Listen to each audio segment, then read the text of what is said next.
मम ध्वनि आयाति नारायण सतीशा महाभाग। ओम स्फटिकरजतवर्णं मौक्तिकीमक्षमालाम् अमृतकलशविद्यां ज्ञानमुद्रां कराग्रे दधतमुरगकक्षं चन्द्रचूडं त्रिनेत्रं विधृतविविधभूषं दक्षिणामूर्तिमीडे दक्षिणामूर्तये तुभ्यं वटमूलनिवासिने प्रज्ञामेधाधिसिद्धिदायिने मायिने नमः। ह्यः भुवनवेदपर्यन्तम् उदीतम् अस्माभिः। अच्छा, केवी महाभागागतः प्रणमामि। नारायण। भुवनवेदपर्यन्तम् अस्माभिः अधीतम्। तत्र यत् पञ्चविधः वेदाः नवविधाः वेदाः यत् प्रोक्तं तत् प्रकारान्तरेण अस्य बहुप्रकारं वेददीक्षायाः बहुप्रकारम् अत्र दीयन्ते। शक्तिवेदः भुवनवेदः आधार शक्ति आधारात् निर्गतया शिखया ज्योत्स्न्यावदा अवदातया रभसात् अंगुष्ठ मूलपीठक्रमेण शिष्यस्य लीनया व्योम्नि देहं स्वच्छीकृत्य क्षादिनान्तान् स्मरन् पुरोक्तपुर्यौघान् निजमण्डलनिर्ध्यानात् प्रतिबिम्बयते भुवनवेदः। चतुर्थः भवति भुवनवेदः। भुवनवेदे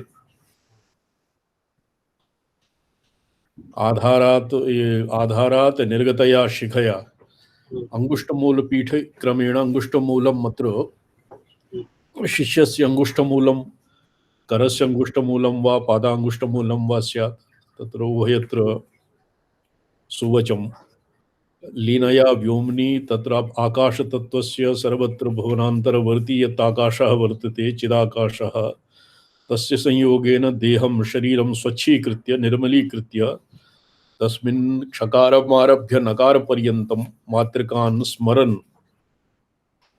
पुर्यौघः पुरी ये भुवन पुरी इति भुवनपर्यायः भुवनौघः तत्र 14 भुवनानि सन्ति। महाषोढा पक्षे 14 भुवनानि सन्ति। एतेषां पक्षे 800 परिमिता भुवनानि सन्ति। येषु एव एकदेशिनः 220 भुवनानि और सद्यो ज्योति मते प्रज्ञा ज्योति मते 50 भुवनानि सन्ति। तो अनया रीत्या भुवनान् स्मरन् पुरोक्त भुवनान् अत्र अस्मिन्नेव तन्त्रालोकशास्त्रे यद्भुवनाध्वा यद्वा तन्त्रसारे भुवनाध्वा इति अस्माभिः अधीतमासीत् तानेव भुवनान् संस्मरन् स्मरन् निजमण्डलनिर्ध्यानात् निजमण्डलस्य आत्ममण्डलस्य निर्ध्यानात् प्रतिबिम्बयते भुवनवेदः। तेन भुवनवेदः भवति। निजमण्डलनिर्ध्यानात् तत्र धातुमण्डलस्य वा यद्वा कश्चित् निजमण्डलं भवति सूर्य चंद्र और एतेषाम् अग्निमण्डलं वह्निमण्डलम् अग्निमण्डलं क्वचित् निजमण्डलम् इत्यनेन प्रमातृमण्डलम् अपि अस्य अर्थः शक्यते। मण्डलं प्रमाणमण्डलं प्रमेयमण्डलं प्रमातृमण्डलं। तो प्रमातृमण्डलं निजमण्डलम् आत्ममण्डलं तस्य ध्यानात् प्रतिबिम्बयते भुवनवेदः। भ्रूमध्योदितबैन्दवधामान्तः कांश्चिदाकृतिं रुचिरां ध्याय तादात्म्येन ध्यायेत् शिष्यं पश्चात् तन्मयी कुर्यात् इति रूपवेद उक्तः स च इहाकृतिरूप इति दृश्यत्वम्। अन्ते तत्सायुज्यं शिष्यश्चायाति तन्मयी भूतः। तत्र रूपवेदः भुवनवेदः स्पष्टतया अधिगतम्। रूपवेदः भवति यत् पातञ्जलेषु यथाभिमत ध्यानाद्वा तत्र विकल्पः वर्तते। इहापि यथामत ध्यानाद्वा तो शिष्यम भ्रूमध्योदित बैन्दवधामान्तम धामांत भ्रूमध्यम आरभ्य और बिंदु स्थान पर्यंतम शिष्यम ध्यायेत। स्वकीयम स्वकीये बिंदुमारभ्य और सहस्रार पर्यन्ते शिष्यम ध्यायन् कांचिद रुचिराम आकृतिम ध्यायेत। विष्णु वा शिवः वा गणेशः वा यह रुचिराम मनोहराम आकृतिम ध्यात्वा तादात्म्येन ध्यायेत। शिष्यम तादात्म्येन तद्वत् शिष्यः भवति इति ध्यायन् तादात्म्येन ध्यायेत शिष्यम शिष्यस्तत् तादात्म्यापन्नः इति भावयेत स्वभ्रूमध्ये। पश्चात् तन्मयी कुर्यात्। आदौ तादात्म्येन ध्यायेत् तदनन्तरं शिष्यं तन्मयी कुर्यात्। शिष्यः यत् पुरा शिष्यस्य रूपादि विधौ यत् शिष्यः अप्रियदर्शनः यद्वा बहु शोभनं नासीत्, इदानीं तत्र भावनादार्ढ्येन यत् या मनोहरा आकृतिः वर्तते शिष्यः तादृशः सञ्जातः इति शिष्यं तन्मयी कुर्वन् कुर्यात् इति रूपवेद उक्तः। अस्य रूपवेद इति नाम। सा च इहाकृति रूप इति दृश्यत्वम्। अन्यथापि रूपं स्थिरं नास्ति। बाल्ये भिन्नम् आसीत्, युवति भिन्नम् आसीत्, प्रौढावस्थायां भिन्नं रूपं, वृद्धावस्थायां भिन्नं रूपं। तर्हि शिष्यस्य पारमार्थिकं किं रूपम् इति निर्णेतुम् अशक्यत्वात् शिष्य तद्देहादौ अभिनिविष्टः शिष्यः स्वात्मानं मन्यता अन्यथा भावयति। कथम्? तो गुरुणा भावनादार्ढ्येन स्वभ्रूमध्ये और बिन्दवस्थान इत्यस्य अंतराले ध्यायन् शिष्यं ध्यायन् तस्य मनोहरं रामाकृतिः कृष्णाकृतिः कश्चित् सनक सनंदन सनत कुमार यद्वा शुकदेवाकृतिं ध्यात्वा तेन तादात्म्यापन्नः भूत्वा शिष्यम् अपि तद्रूपं शिष्यः तद्रूपे परिणतः इति ध्यायेत्। एवं ध्यायन् अन्ते तत्सायुज्यं शिष्यश्चायाति तन्मयी भूतः। शिष्यः अपि तद्रूपस्य सायुज्यं प्राप्नोति। स्कन्दरूपः वा स्कन्दः वा गणेशः वा तस्य रूपवेदः इति।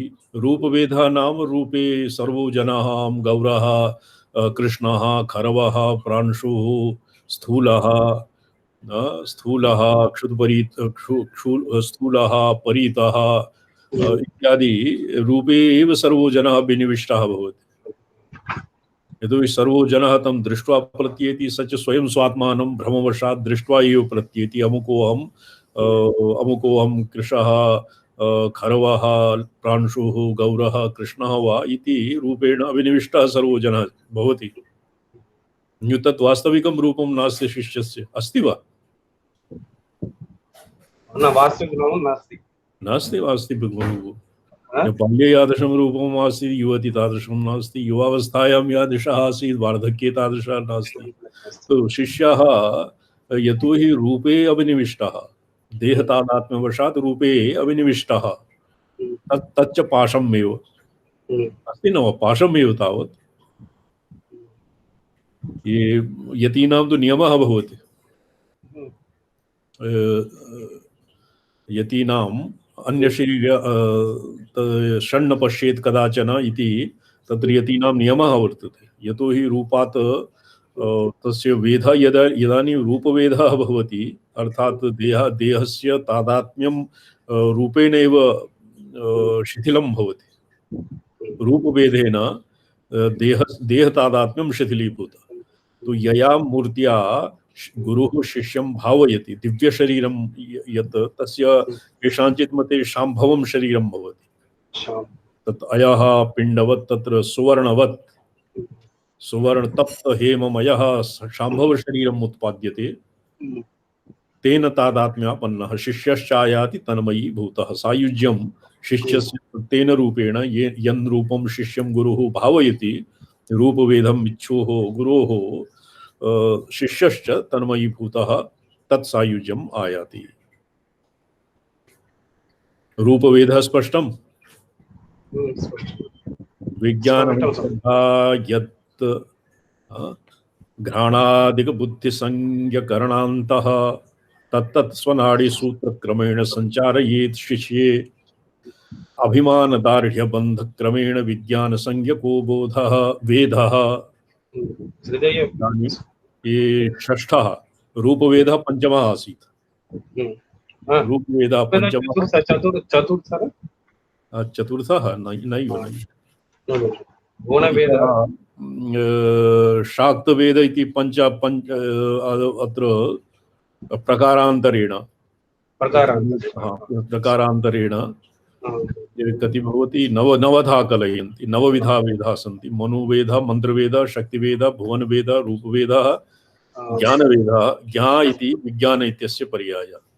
मनुः, शक्तिः, भुवनवेदः, रूपवेदः, ज्ञानवेदः, पिण्डवेदः, स्थानवेदः, नाड़ीवेदः। पिण्डवेद, स्थानवेद, नाड़ीवेदः, नाड़ीवेदः, परभेदः, परवेदः, परवेद पुरा यत् प्रोक्तं सर्वभाव परीक्षिणः तत् पंच प्रकार पक्षे एकेषाम् एकस्य मतं। पंचवेद पक्षः एतेषां भवति। ये कश्चित् शास्त्रम् अत्र भुजङ्गवेदादि गमशास्त्रं कश्चित् शास्त्रविशेषः अत्र उदाहरितम् अस्ति। अत्र बौद्धानां समावेशः।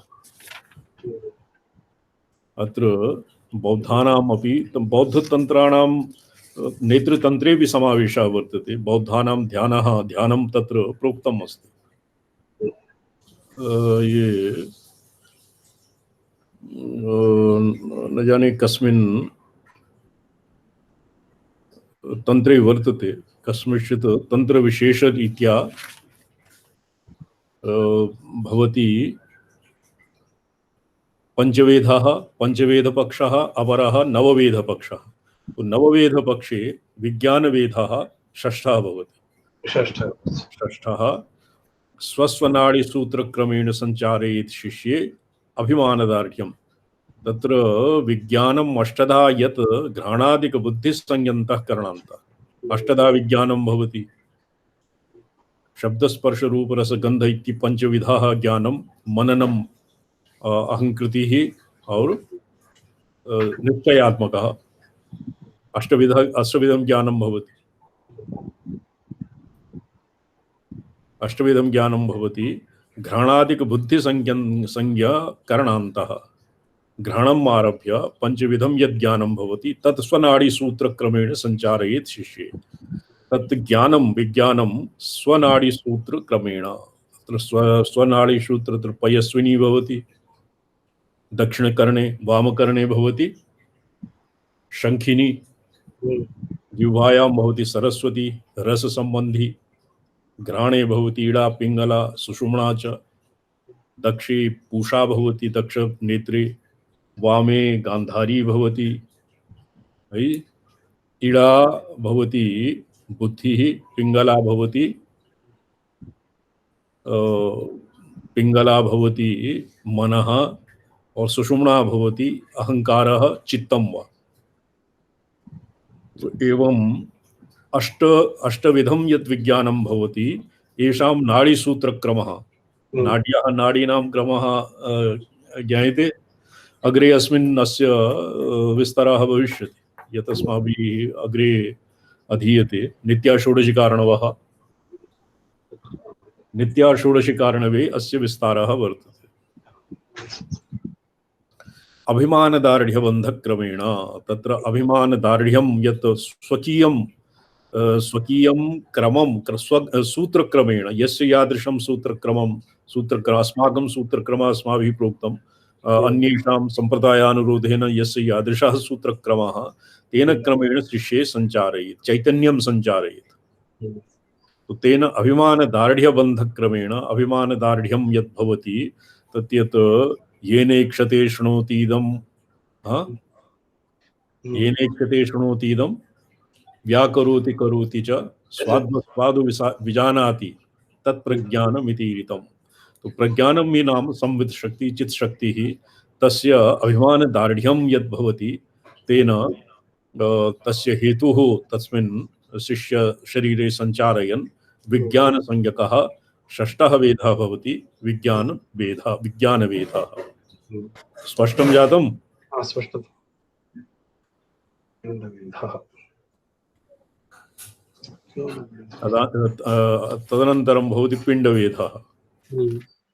ज्ञा भवति, ज्ञा इति विज्ञानम् इत्यस्य पर्यायः। ये संग्रहश्लोकः मनसि स्थापनीयः। मनुशक्तिर्भुवनरूप ज्ञापिण्ड स्थाननाडिपरभेदात् नवधा कलयन्ति अन्ये। ये पंच इति पक्षे एतेषाम् एव वेदः।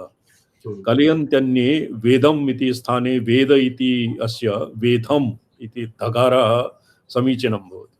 अर्थात् ते अस्मिन् अर्थान्तरे क्वचित् कारुण्यतो भवति शाम्भव वेद दीक्षा इत्यपि केषाञ्चित् मते पाठभेदः वर्तते, किन्तु तत्र कारुण्यतो भवति शाम्भव वेद दीक्षा।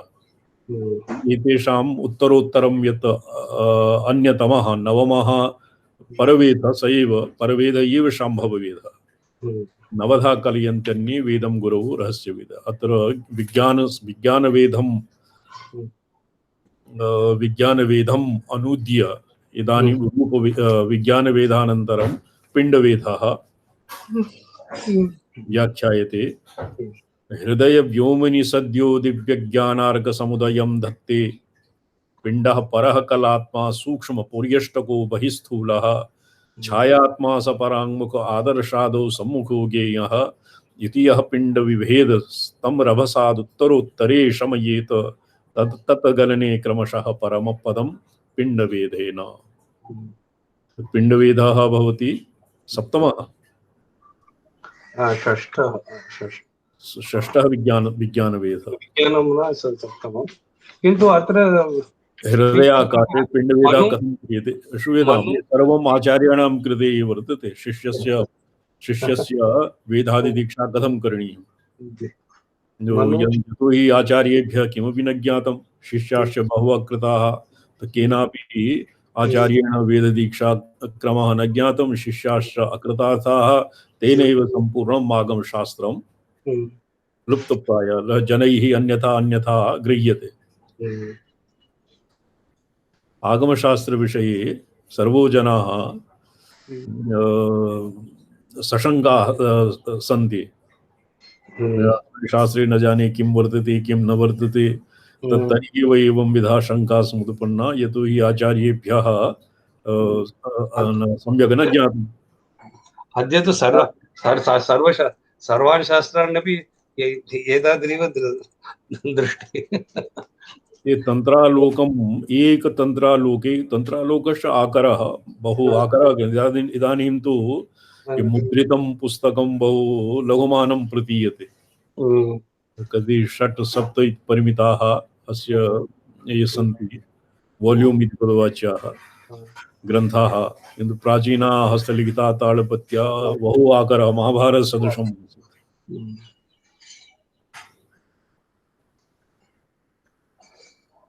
हृदय व्योमनि सद्यो दिव्य ज्ञानार्घ समुदयं धत्ते पिण्डः परः कलात्मा सूक्ष्मः पुर्यष्टको बहिस्थूलः छायात्मा च परामुख आदर्शादौ च सम्मुखो ज्ञेयः।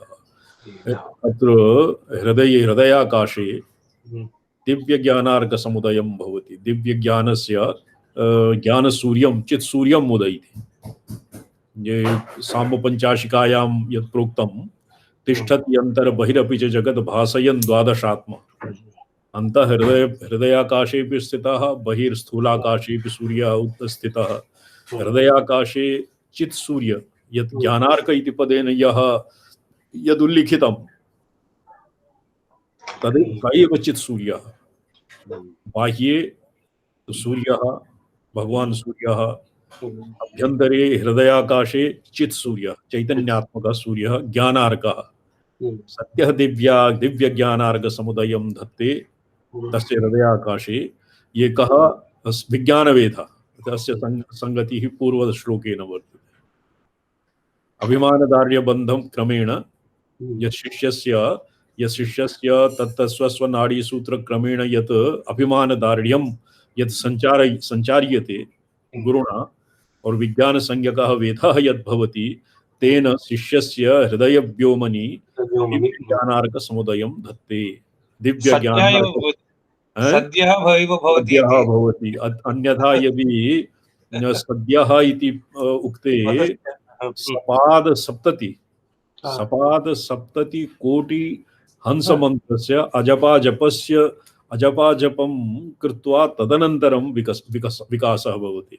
सप्तवर्षादधिकं यदि शिष्यः कश्चित् साधकः स्वयत्नपूर्वकं श्वासप्रश्वासयोः अहर्निशं 20,600 इति परिमितं प्रत्यहं अहोरात्रे तस्य चिन्तनं कुर्वन् सपाद सप्तकोटि परिमितं अजपाजप सोहेन हृदय कमलम् उल्लसति। तस्य अभ्यन्तरे विकसति चित्सूर्यः ज्ञानसूर्यः। तर्हि एव वेदः आगमशास्त्रे शाम्भवशास्त्रे वेद व्यतिरिक्तं काचित् दीक्षा एव नास्ति। न विद्धः वेदयेत् देवी न विद्धः वेदकः भवेत्, न विद्धो वेदयेत् देवी न विद्धः न विद्धः वेदकः भवेत्। यः स्वयं विद्धः गुरुणा यः उपकृतः तस्य सद्यः एकस्मिन् एव क्षणे भवति। सद्यः सद्यः इत्यस्य पदस्य अयमेव अर्थः। तच्च अजपाजप इत्यादि कुर्वतां कदाचित् भूयात् न वा भूयात् तत्रापि आगमे तत्र यत् पातञ्जलेन प्रोक्तम् आसन्न संवेग तीव्र संवेगानाम् आसन्नः। तत्र किं भवति समुन्मीलत् संवित् कमलमकरन्दैकरसिकं भजे हंसद्वन्द्वं कमपि महतां मानसचरम् यदा गुणित विद्या परिणतिर् यदा धत्ते दोषात् गुणमखिलमध्यप्ययैव। तो ये हृदये यत् मानसहंसः वर्तते तेन एकस्मिन् तस्मिन् तत्क्षणात् सः सम्पूर्णं तस्य पूर्वम् अस्य प्रकरणम् आगतं तत्र अस्मिन् सारेपि आसीत् तन्त्रसारेपि आसीत् यत् एवं यस्य हृदयकमलं विकसति तस्य अभ्यन्तरे चित् सूर्यस्य यदानीम् उदयः भवति तेन सम्पूर्णम् अशेष विद्यास्थानेषु स तु पारङ्गतः भवति। दिव्य ज्ञानार्क समुदयं धत्ते। ये विज्ञान वेदेन एवं भवति। पिण्डः परः कलात्मा सूक्ष्मः पुर्यष्टको बहिस्थूलः। बहिः शरीरं पाञ्चभौतिकं शरीरं भवति सर्वेषां पूर्णशरीरः। सूक्ष्मशरीरः भवति पिण्डः परः कलात्मा। अस्य चितिश्चित्तं च चैतन्यं चेतनाद्वयमेव च कला प्राणशरीरं च चेतनाद्वयमेव च कला प्राणशरीरं च पुर्यष्टकम् उदाहृतम्। तो कला पिण्डः पिण्ड इत्यस्मिन् चितिः चित्तं च चैतन्यम् इति तिसृणाम् अत्र भवति। कला पुर्यष्टकं सूक्ष्मशरीरं भवति। अभ्यन्तरे सूक्ष्मशरीरं भवति यस्य गमागमः भवति। गीतायाम् उत्क्रामन्तं सितं वापि भुञ्जानं वा गुणान्वितं विमूढः नानुपश्यन्ति पश्यन्ति ज्ञानचक्षुषा। ये वायुर्गन्धानि वा शायातु उत्क्रमणकाले पुर्यष्टकम् एतान् सर्वान् आहृत्य अस्माकं वैदिकपक्षे वेदान्तिपक्षे तु अविद्या काम कर्म अंतःकरण चतुष्टयं ज्ञानेन्द्रियाणि कर्मेन्द्रियाणि पंचतन्मात्रा पंचमहाभूतानि इति आहत्य सूक्ष्मशरीरं भवति। अत्र पुर्यष्टकम् आगमशास्त्रे भवन्ति चितिश्चित्तं च चैतन्यं चेतनाद्वयमेव च कला प्राणशरीरं च प्राणः कला प्राणशरीरं च पुर्यष्टकम् उदाहरत्। अभ्यन्तरे सूक्ष्मशरीरः पुर्यष्टकं बहिः स्थूलं पांचभौतिकं छायात्मा स पराङ्मुख आदर्शादो सम्मुखो ज्ञेयः। तो सः ये यत् पुर्यष्टकात् अपि ये अस्य उत्तरोत्तरं शमयेत्। छायात्मा स पराङ्मुख आदर्शादो सम्मुखो ज्ञेयः। यः दर्पणम् अवलोक्यते तो दर्पणे यद् मुखं भवति तत् अहमिदम् इति न उच्यते। मम प्रतिबिम्बः इत्येव सर्वेषां प्रत्ययः भवति। सर्वेषां प्रत्ययः भवति।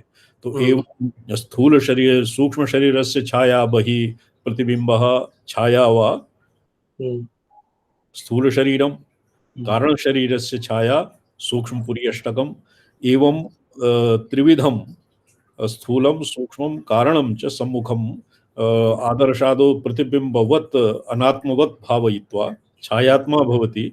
यथा छाया भवति, छाया इत्यादिषु कस्यापि आत्मबुद्धिः न भवति। मम छाया इत्येव सर्वो जनाः जानाति, अहं छायारूपः इति न कोऽपि ब्रूते। एवमेव स्थूल सूक्ष्म कारणादौ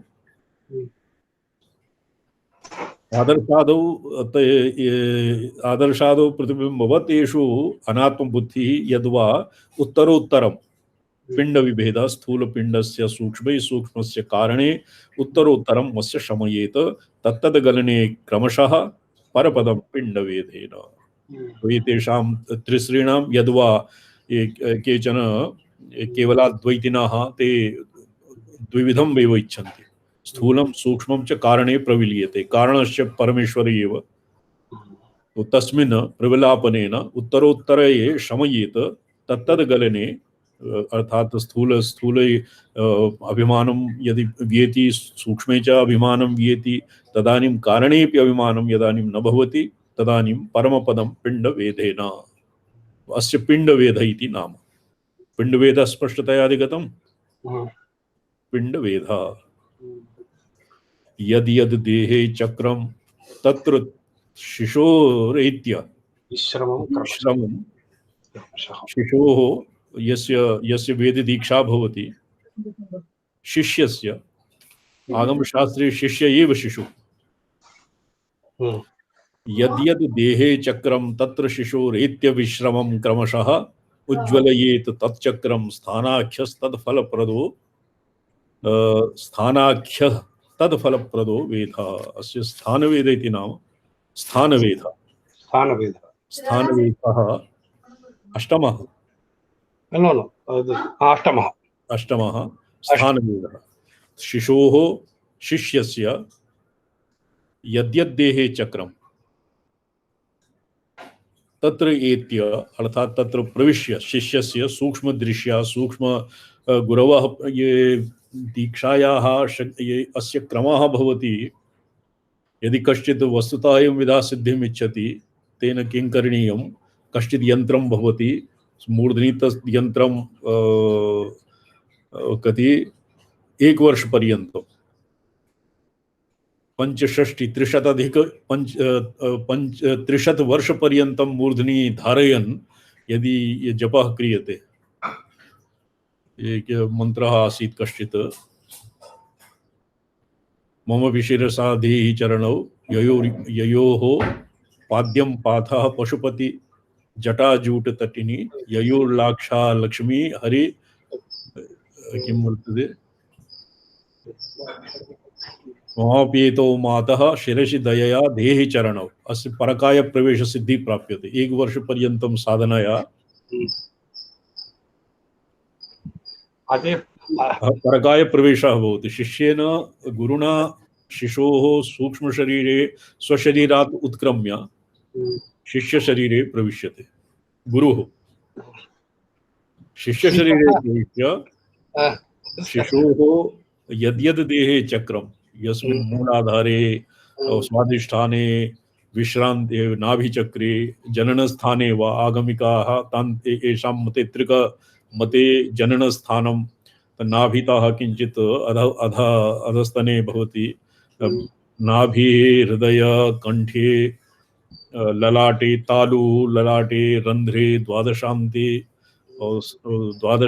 ब्रह्मरंध्रे द्वादशान्ते सप्तदशान्ते भैरवबिले तावत् तत् स्थाने प्रविश्य उज्ज्वलयेत तच्चक्रं तस्य बोधनं क्रियते चक्राणां क्रमशः। स्वामी जिज्ञासा विश्रमं शिशो यथा स्वशरीरे प्रत्यहं क्रियते स्वशरीरे प्रत्यहं क्रियते येषां नियमः वर्तते सर्वेषां कौलानां स्वशरीरे चक्रे कुण्डलिनीं भगवतीं मूलाद् उत्थाप्य सहस्रारपर्यन्तं प्रापयित्वा शिवेन ऐक्यं प्रापयित्वा तदनन्तरं मुहूर्तद्वयं नादश्रवणं विधाय तदनन्तरं पुनः अवरोहक्रमेण मूलपर्यन्तं भगवतीम् अमृतं श्रावयन्तीं भगवतीं चिन्तयन् तत्तत् दलेषु तत्तत् वर्णेषु तत्तत् धातुनाथासु धातुनाथान् उत्पादयन्तीं मूले विश्रामयेत्। ये स्वशरीरे गुरुणा स्वयं क्रियते, किन्तु तदानीं स्वशरीरात् उत्क्रम्य शिष्यशरीरे प्रविश्य शिष्यस्य शिशोः मूलादिखट्चक्राणां चक्रेषु प्रतिचक्रं विश्रमं कारयित्वा शिष्यदेहं शिष्यम् उज्ज्वलयेत्। तच्चक्रम् उज्ज्वलयेत् नाम तच्चक्रं प्रबोधयेत्। अस्य भवति स्थानवेदः इति संज्ञा। तत्तत् फलप्रदः मूलाधारे यदि वेदः क्रियते तस्य किं भवति? तत्र मूलाधारे गन्धनिर्वाणादि सिद्धिर्भवति, भूमिलाभः भवति, आकर्षणादिसिद्धिर्भवति। स्वादिष्ठाने यदानीं स्वादिष्ठानवेदः क्रियते तदानीं स जले निमज्य अपि न म्रियते। यस्य स्वादिष्ठानवेदः भवति स जलेन कदानीमपि न निमज्यते, जले कदानीमपि न निमज्यते। मणिपुरचक्रे बहु संपत्तिः और आढ्यः जायते। मणिपुरचक्रे स्थित्वा अनाहत चक्रे स्थित्वा बहु ज्ञानवान् भवति।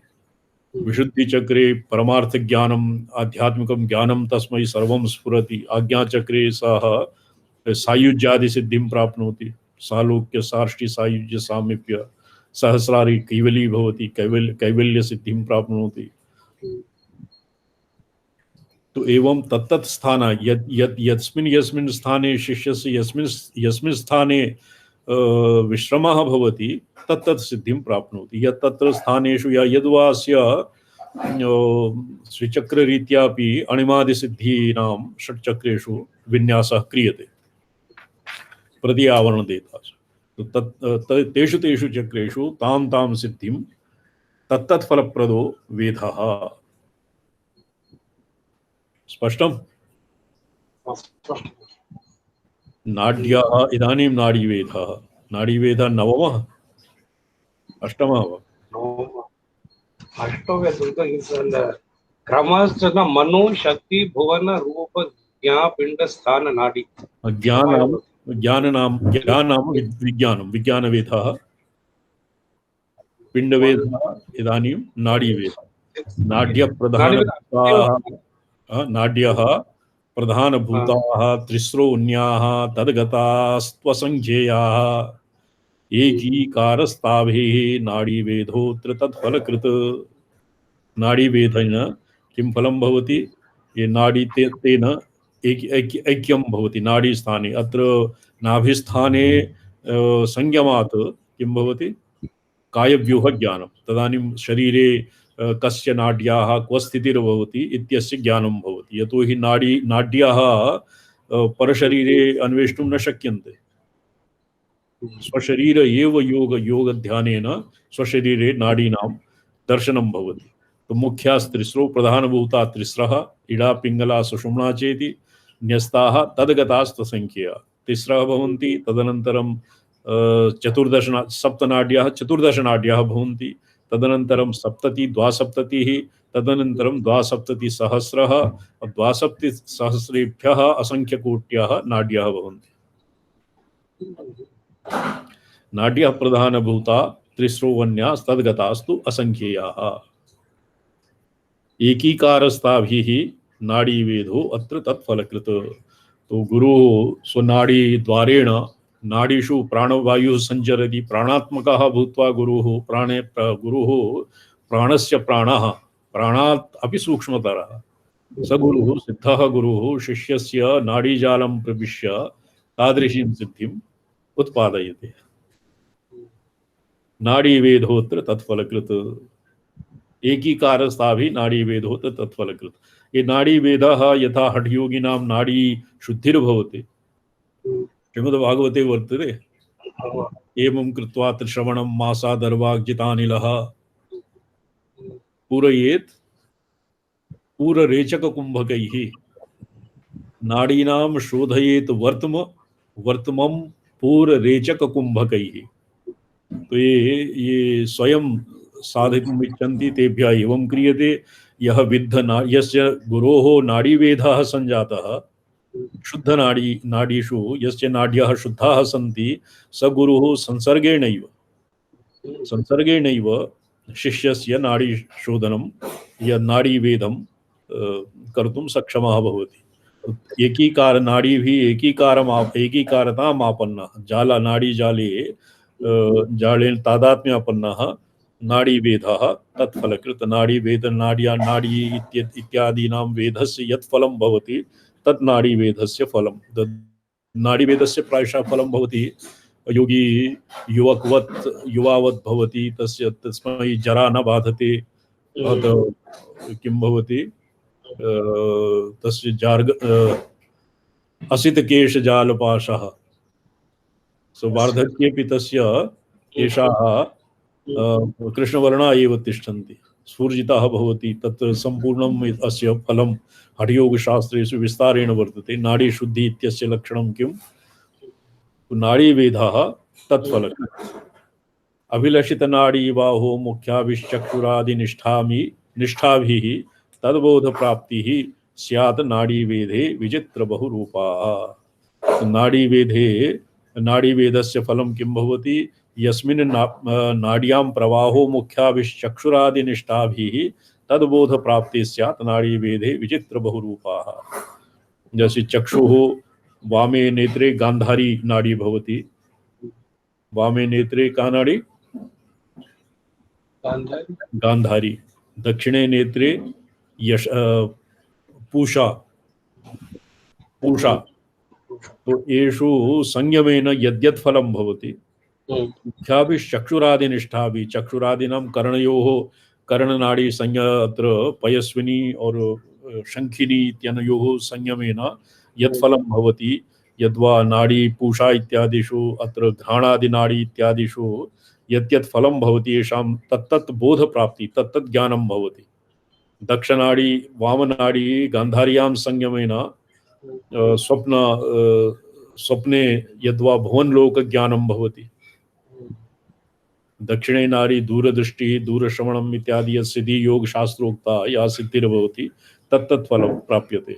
तद्बोध प्राप्ति स्यात् नाडीवेदे विचित्र बहुरूपा सिद्ध। यतो हि नाड़ी जाल परिमितः साधकः शिष्यः वा न पर्यवसेत, अतएव बहुविस्तारः नास्ति। तत्तत् फलं भवति, किन्तु नाडीवेदः नाड्या परतर इदानीं नाड्या भिद्यते, नाडीवेदानन्तरं तेन पारमार्थिकं फलं भवति।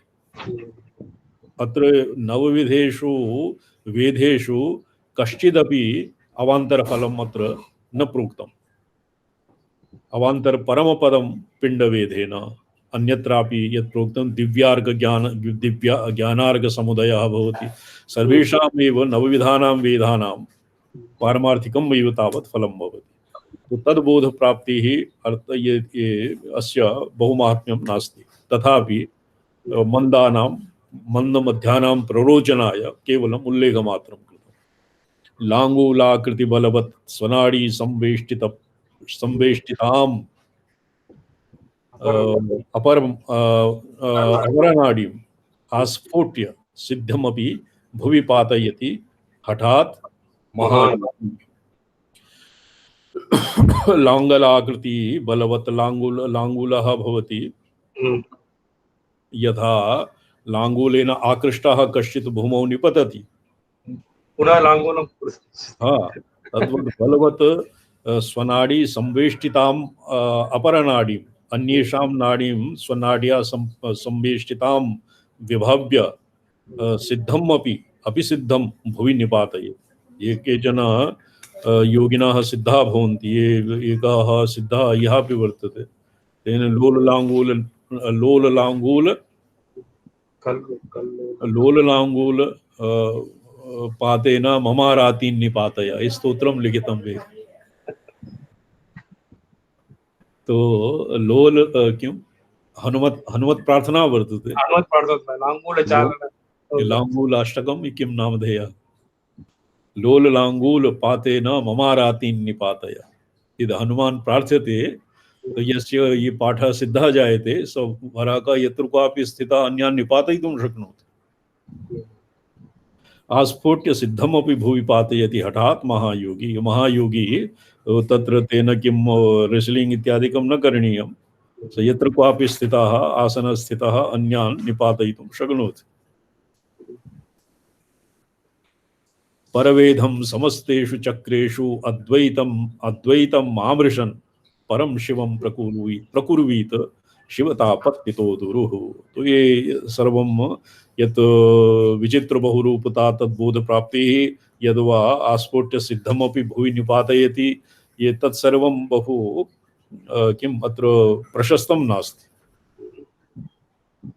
परवेधं समस्तेषु चक्रेषु अद्वैतमामृशन्। इदानीं मुख्यं तु परवेध एव। महावेधः परवेध लाङ्गूलाकृति इत्यनेन कश्चित् महाप्राणी खपुच्छास्फोटतेन तरुवादि निपाते, तथा अयमपि परमिति कटाक्षितम् अर्थात् तस्य स्वदेहोद्भूताविर्घृणिविरणिमाद्या विरवितो इत्यस्य टीकायाम् आनन्दगिरि टीकायाम् अन्यत्रापि एवं लिखितम्। योगी करस्फालनेन पाषाणादीन् अपि निपातयितुं शक्नोति, पर्वतान् अपि निपातयति। ये विरूपाक्ष पंचाशिकायाम् अपि एवं प्रोक्तम्। परवेधं समस्तेषु चक्रेषु अद्वैतमामृशन्। परवेधो हि नाम समस्त चक्रेषु कंद जननस्थान नाभि हृदय कंठतालु आज्ञा द्वादश रंध्र द्वादशांत षोडशांत सप्तदशांतेषु अद्वैतम मामृशन्। यदा समयाचारे केवलम् आज्ञाचक्रम् आरभ्य अद्वैत भावः भवति, सर्वेषु चक्रेषु अद्वैत भावम् आमृशन्। शिवयोः अद्वैतं नाम अद्वैतम् अत्र शिवयोः अविनाभाव एव अत्र अद्वैतम् इति पदेन निर्दिष्टम्। अद्वैतम् अद्वैतमामृशन् परं शिवं प्रकुर्वीत कं शिष्यं। परम शिवं प्रकुर्वीत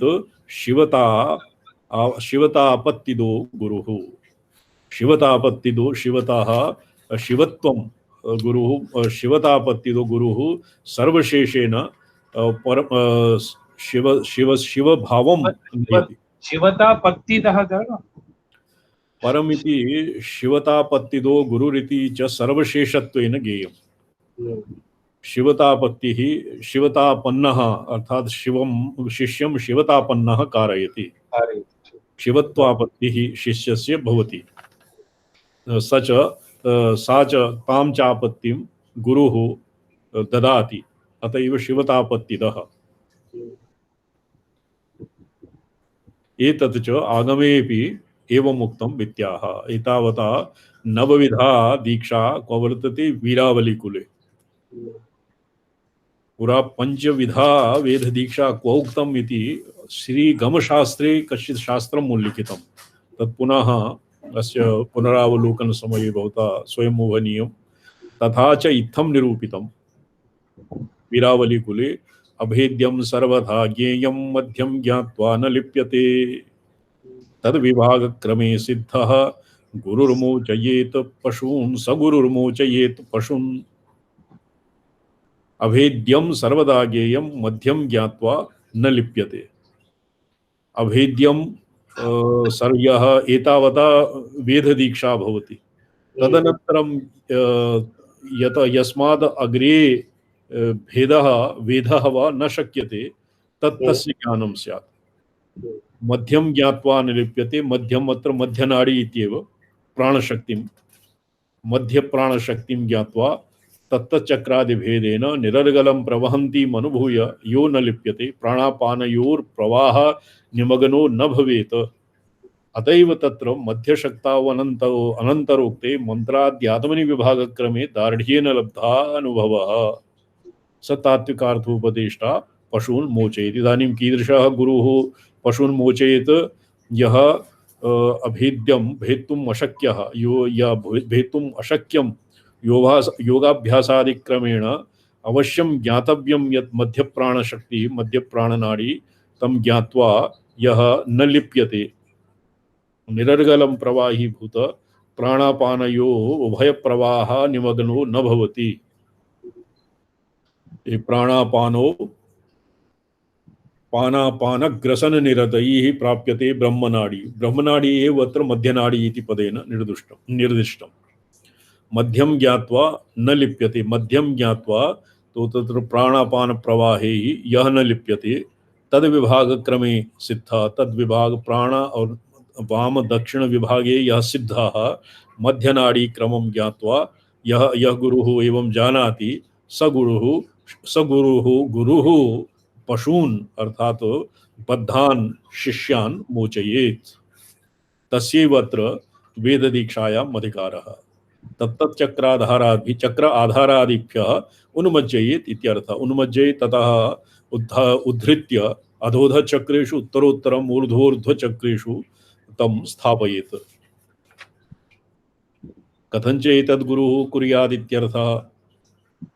तो एवं विधा गुरुः यदि प्राप्यते तो तस्य तदानीं किं करणीयम्? गुरोरग्रे विशेत् शिष्यो वक्त्रं वक्त्रे तु वेधयेत् रूपं रूपे तु विश्व विषयैर् यावत् समरसी भवेत्। गुरोरग्रे शिष्य उपविश्य वक्त्रं वक्त्रे तु वेधयेत्। वक्त्रात् वक्त्रेण ये ऋग्वेदीयानां केचित् शाखीयेषु एवम् उपनयनं भवति।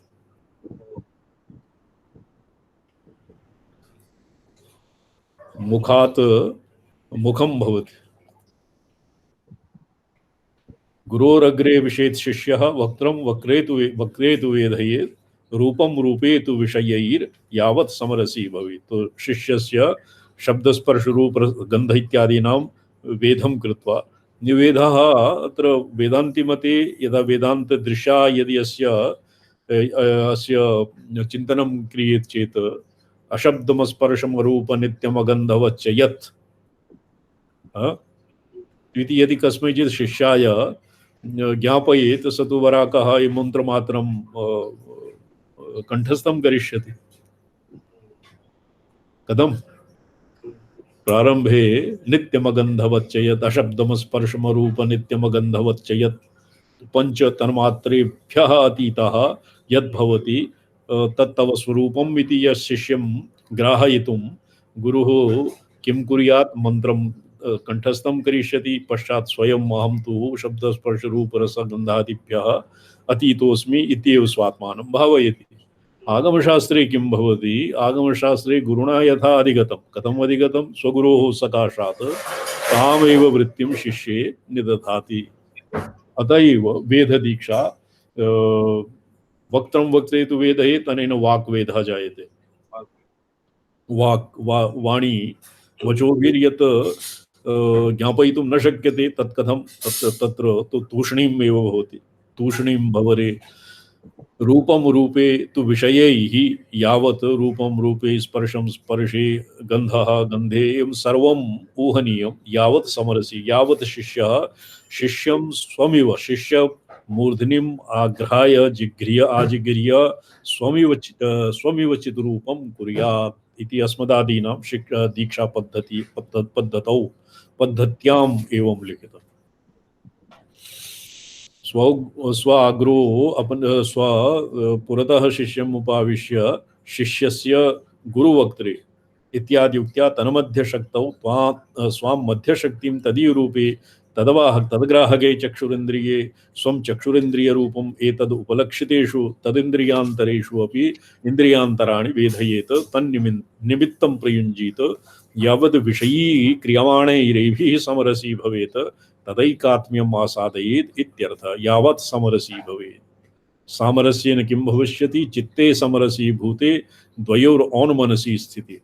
यत् भवता स्मर्यते वरिवस्यारहस्य, वरिवस्यारहस्यकारमते वरिवस्यारहस्य तस्य टीकायां लिखति गुरुवक्त्रं नाम उन्मनी अवस्था। अत्र स्पष्टं भवति गुरुवक्त्रम् उन्मनी अवस्था कथं? चित्ते समरसी भूते द्वयोः स्थितिः। द्वयोः गुरोः शिष्यस्य उभयोः शोन्मनो गत्या तत्काले दीक्षितो भवेत्। यदि गुरोः गुरुवक्त्रं भवति उन्मनी अवस्था, यदि वाग्व्यापारः यद्भवति तत्तु सर्वं पाशवं, तत् केयस्पतीव स्थूलः व्यापारः, स्थूलम् उन्मनी अवस्थायां गुरुवक्त्रं भवति। ये गुरुवक्त्रम् उन्मनी अवस्था भवति।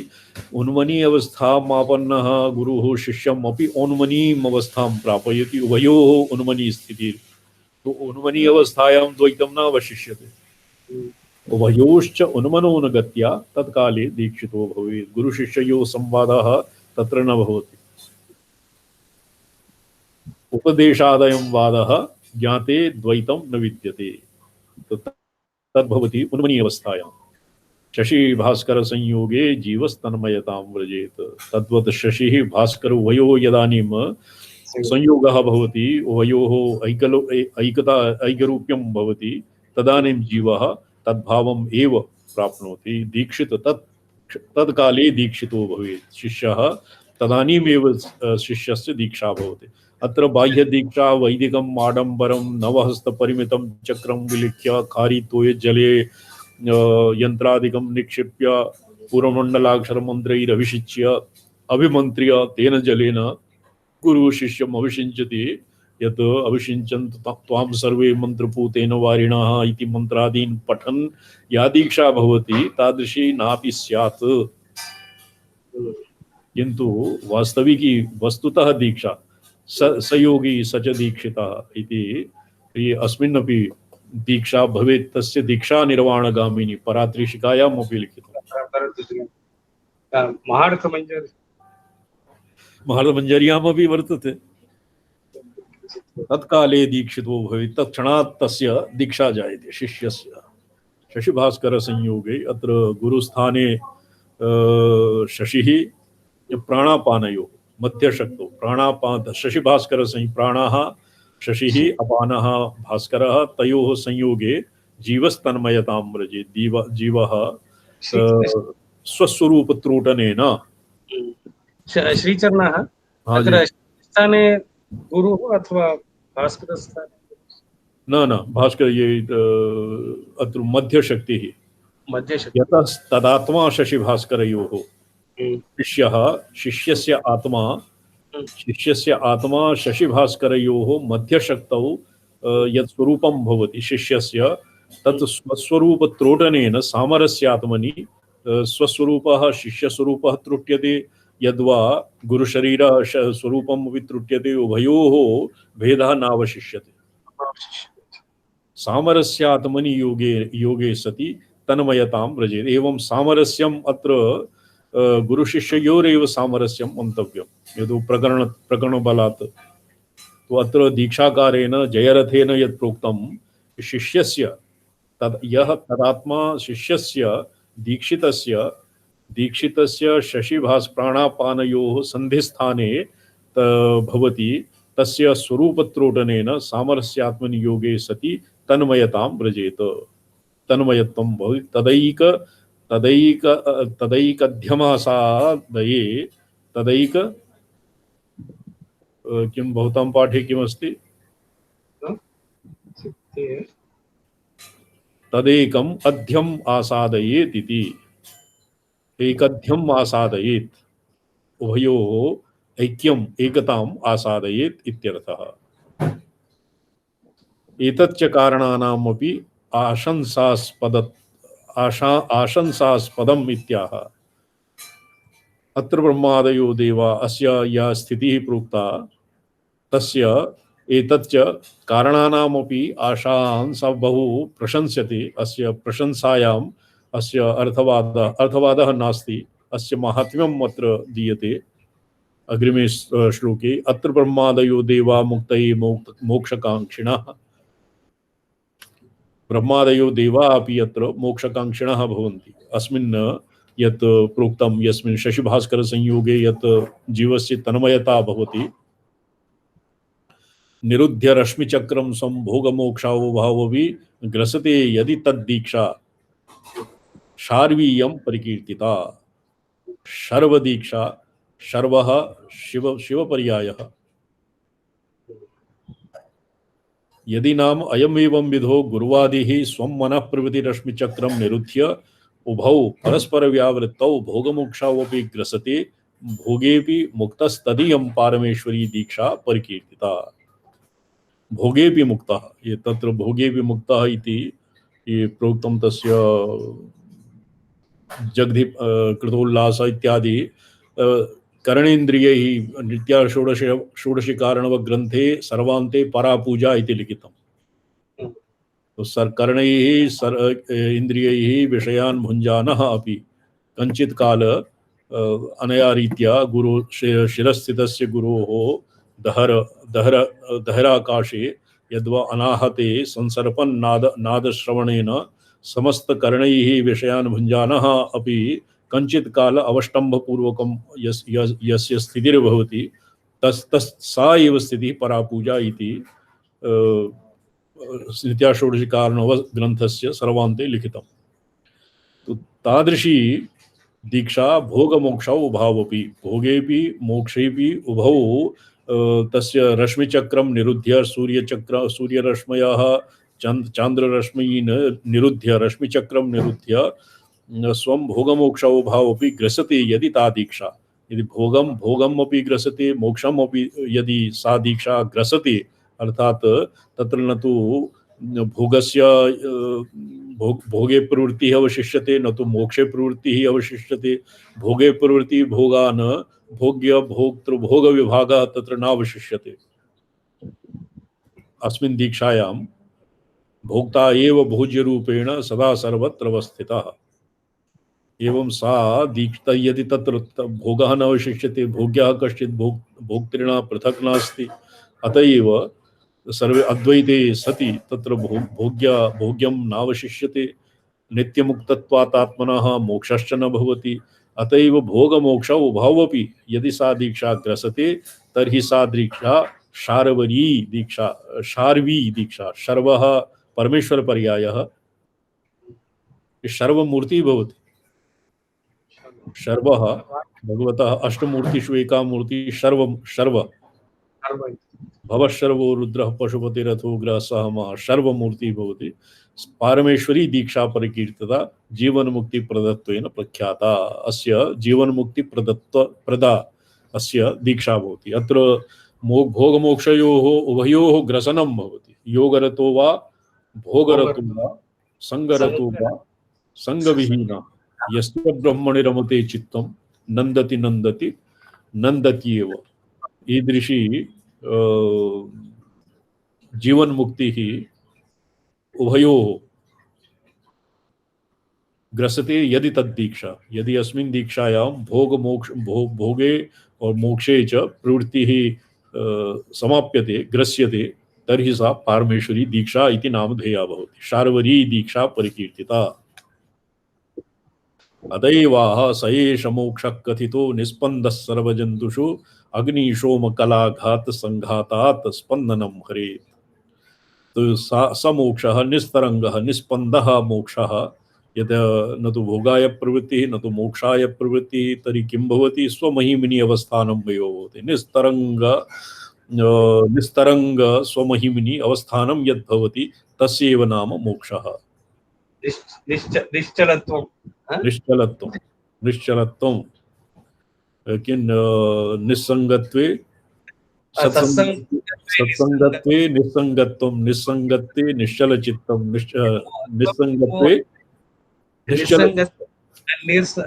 सत्संगत्वे निस्संगत्वं निस्संगत्वे निर्मोहत्वं निर्मोहत्वे निश्चलतत्वं निश्चलतत्वे जीवन मुक्ति भज गोविंदं निश्चलतत्वे जीवन मुक्ति। तो निश्चलता एव तत्र बहिः स्पन्दनं न भवति।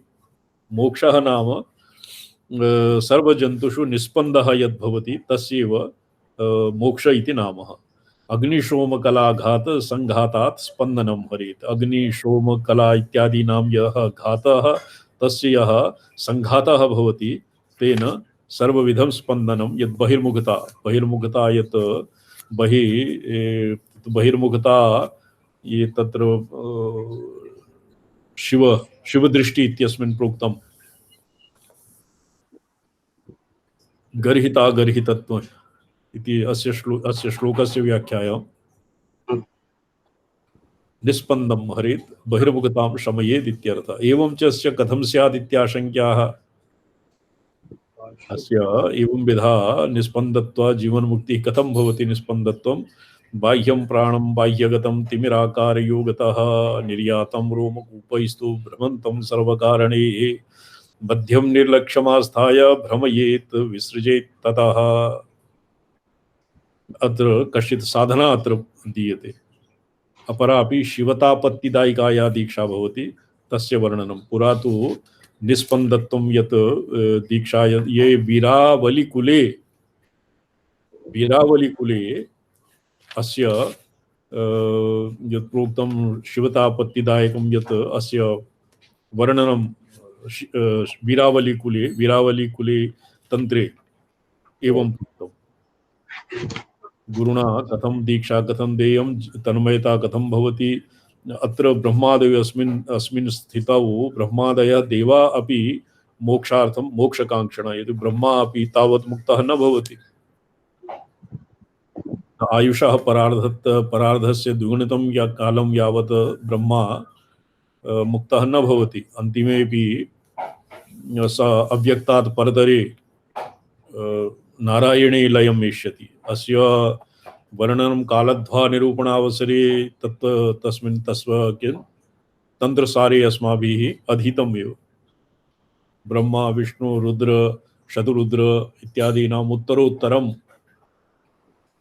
कति एतेषाम् आयुषा स्वस्वमानेन कतिचित् गुणितं सहस्र गुणितं एकशतगुणितं एतेषाम् आयुमानं भवति।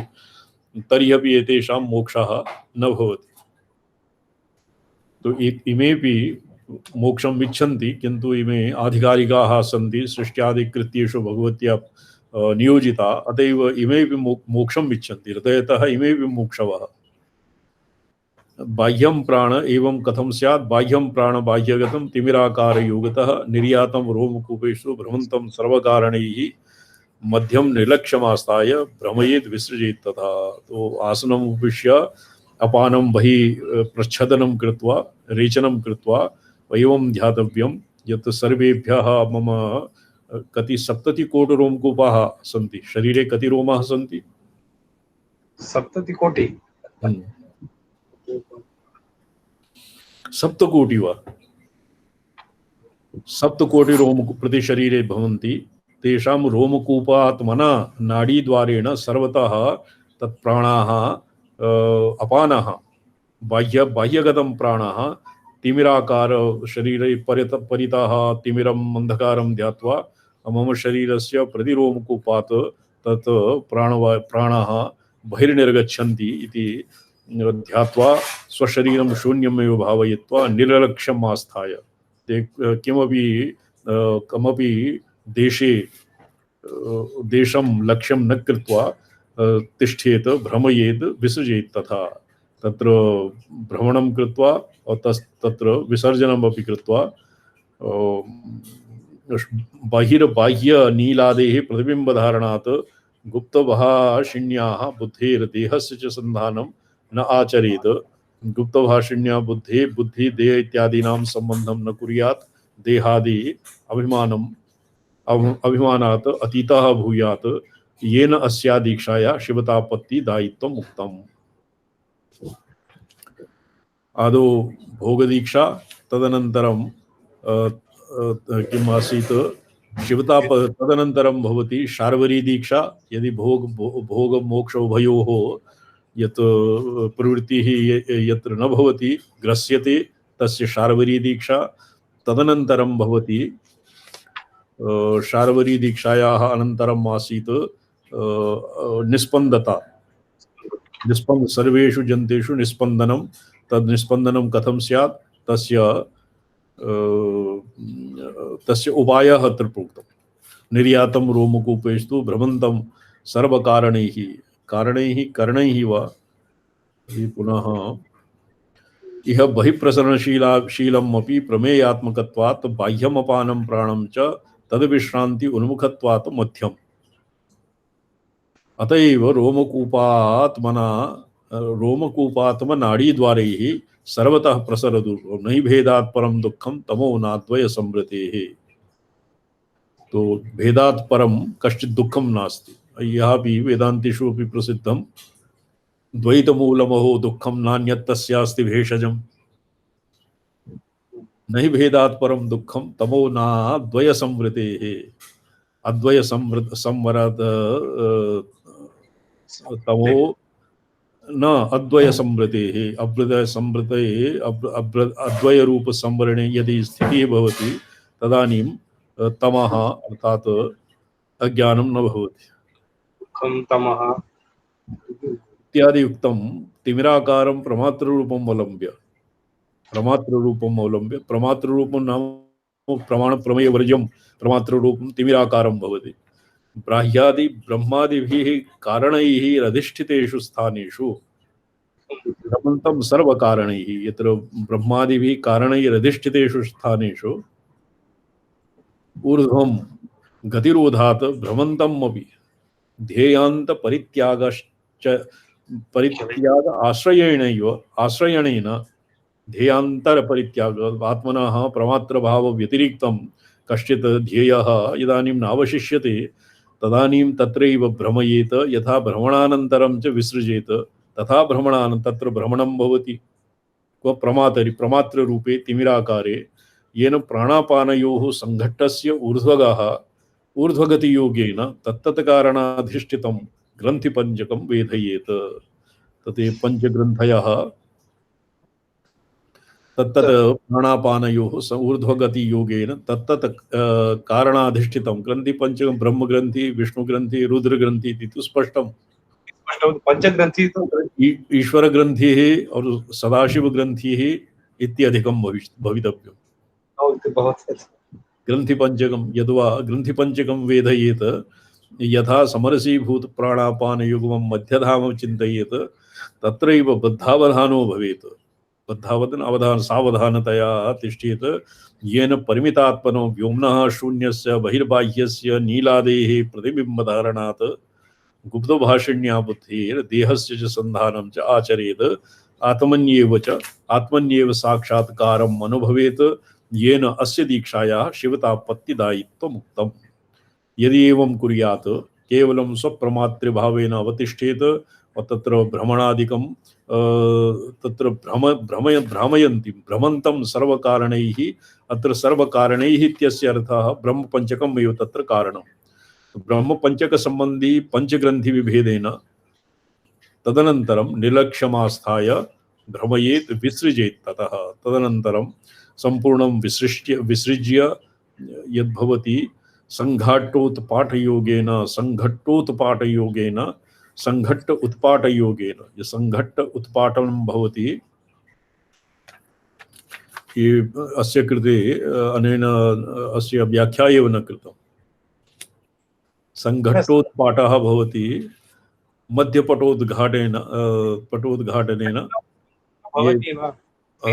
संघट्टोत्पाटयोगः भवति वेधयेत् ग्रन्थिपञ्चकम्।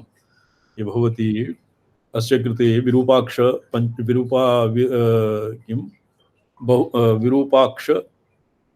विरूपाक्ष न वातुलनाथ सूत्राणि वातुलनाथ सूत्रेभ्यः अस्य विस्तरः ज्ञातव्य।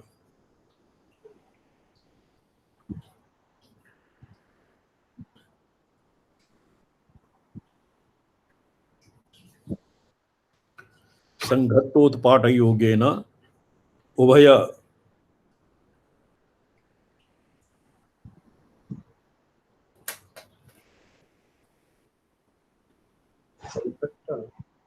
संघट्ट उत्पाटयोगेन वेदयेत् ग्रन्थिपञ्चकम्। संघट्ट उत्पाटनं संघटनं द्वयोः मिलनम् ऊर्ध्वगति योगेन प्राणापानयोः संघट्टस्य उद्घाटनं ग्रन्थिपञ्चकम्। अत्र ग्रन्थिपञ्चकम् इति विरूपाक्षपञ्चाशिकाया अत्र तु पंचप्राणानाम् एव भेदः इति अभिप्रेतम्। प्राणपान उदान समान व्यान इत्यादीनां भेदः क्रियते। समरसीभूत प्राणापानयुग्मं मध्यधाम विचिन्तयेत् तत्रैव बद्धावधानो भवेत्। ये संघट्टोत्पाटयोगेन वेधयेत् ग्रन्थिपञ्चकं संघट्टवृत्तियुगलं मध्यधाम विचिन्तयेत्।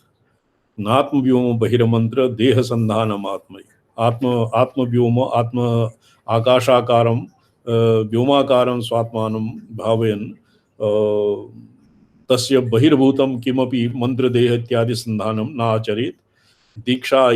दीक्षेयं सर्वजन्तूनां सर्वेषां कृते शिवतापत्तिदायक। अनया दीक्षया शिवभावं प्राप्नोति, शिवत्वं आपनोति। जातं स्पष्टं जातम्। अत्र संघट्टोत्पाटनम् और संघट्टवृत्तियुगलम्। प्राणापानयोः संघट्टवृत्तियुगलम्। एवं बहुविधां वेद दीक्षाम् अविधाय तदिति कर्तव्यता शेषम् अपि आह। बहुविधां न कतिविधा? नवविधा। नवविधा और अग्रे तत्तत्फलं प्रोक्तम्। दीक्षान्ते दीपकान् पक्त्वा समस्तैः साधकैः सह, यथा पुरा प्रोक्तं बाह्यार्चा विहीनस्य कुलपूजा विहीनस्य दुर्लभा कौलिकी स्थिति। तो ये वेद दीक्षाम् अविधाय तदनन्तरमपि कर्तव्यता शेषं भवति। वेद दीक्षाया अनन्तरं कृतकृत्यः सन्नपि अत्र आगमिकैः यत्किमपि क्रियते तत्र शिवात्मैक्यं विना नैव क्रियते। जपः वा स्यात्, पूजनं वा स्यात्, अन्यत् यत्किमपि स्यात्, तत्र वेददीक्षामविधाय तदिति कर्तव्यता शेषम् आह। दीक्षान्ते दीपकान् पक्त्वा समस्तैः साधकैः सह चरुप्राश्यकुलाचारैः महाकुलाचार्यैर्महापातकनाशनः। यथा तत्र प्रोक्तं तंत्र सारादो अधीतम् अस्माभिः यत् तत्व ज्ञाननिष्ठैरपि पवित्रकम् एक वर्षे एकवारं कुलपवित्रकं पर्वसु एकवारं त्रिवारं पंचपर्वसु वा एकस्मिन् वर्षे पंचवारं त्रिवारं एकवारं वा कुलपवित्रविधि अवश्यमेव करणीयम्। कैः कुल तत्वज्ञान निष्ठैर अपि। तद्वत् इहापि वेद दीक्षायाः अनन्तरम् अपि कर्तव्यता शेषम् अपि आह। दीक्षान्ते दीपकान् पक्त्वा दीक्षाया अनन्तरं चरु इत्यादिभिः दीपः निर्मीयन्ते। तत्र गोधूमपिष्टेन समस्तैः साधकैः सह साधकानां सह चरुः प्राश्य कुलाचार्यैः महापातकनाशनः। कुलाचार्यैः सह चरुः निर्माय तस्य प्राशनं क्रियते। हिमाचल प्रदेशे एवं क्रियते। दीपकान्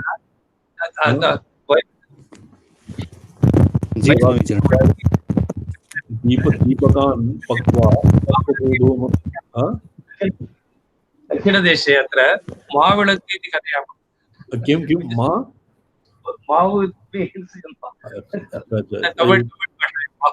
कार्तिक पौर्णमास्यां क्रियते अथवा पौर्णमास्यां क्रियते। उत्तराखण्डे अपि वर्तते। तत्र केचित्सु स्थानेषु दीपं निर्माय दीप्तस्य चरुप्राशनं क्रियते। किन्तु तावदेव केवलं चरुप्राशनं दीपानां प्राशनम् एव तावत् क्रियते। अन्यत् किं वेददीक्षा इत्यादिकं न क्वापि प्रचलितम्। केवलं तस्य कुलाचार्यैः सह महापातकनाशनम्। दीक्षान्ते दीपकाकार्या पचित्वा साधकैः सह चरुप्राश्यकुलाचार्यैर्महापातकनाशनः। तेन पातकं महापातकानां नाशः भवति। इति रत्नमालायाम् ऊनाधिका विधिः स्तुयः स एव पातकं तस्य प्रशमोऽयं प्रकीर्तितः। अत्र महापातक इति पदेन ये पंच महापातक उपपातकानाम् अत्र प्रसंगः नास्ति। योगशास्त्रे लिखितं सुषुम्ना नाड्याः दर्शनेन कोटिजन्मार्जितं पापं तत्क्षणात् नश्यन्ति। सुषुम्ना नाड्याः दर्शनेन जनाः निष्पापः निष्कलङ्कः जायते। तत्र महापातकनाशनः इति केवलं के अर्थवाद मात्रम। तो अस्य अर्थान्तरोहे कथयति यत् ऊनाधिक विधिस्तु यः स एव पातकम्, न्यूनपातकम्, अल्पपातकम्, महापातकम्, उपपातकम्। उपपातकं भवति विधिः कुलविद्यां यत् न्यूनता अवशिष्टता यत् एभ्यः क्रियते यज्ञैः अस्मिन् यज्ञे सम्भावितस्य प्रायश्चित्त होमः। नवविध पापाः सन्ति। द्रव्यलोप, आज्यलोप, विधिलोप, मन्त्रलोप भवति। तेषां परिपूर्त्यर्थं यत् प्रायश्चित्तिं जुहोति प्रायश्चित्तिं, तद्वत् न्यूनाधिका विधिः क्वचित् न्यूनातिरेक, न्यूनं स्यात् उपपातकम्, अधिकं स्यात् महापातकम्। महापातकम् उपपातकं न्यूनाधिक विधिरेव तावत् स एव पातकं, तस्य प्रशमोऽयं प्रकीर्तितः। अत्र गुरुतल्पगः, सुरापान, हिरण्यस्ते इत्यादीनां प्रसङ्गः नास्ति। ननु यावन्न सर्वे तत्त्वज्ञाः तावत् दीपं न दर्शयेत्। ये दीपभक्षणं सर्वेषां कृते नास्ति। यदि सर्वेपि तत्त्वज्ञाः अस्मिन् मण्डल्यां यत् किं भवति समये येषां ये कौलिकानां शाक्तानां समये यदि तत्त्वज्ञाः न सन्ति, यावत् सर्वे तत्त्वज्ञाः, भवता ये पठितं न वा 37 तत्त्वसन्दोहः?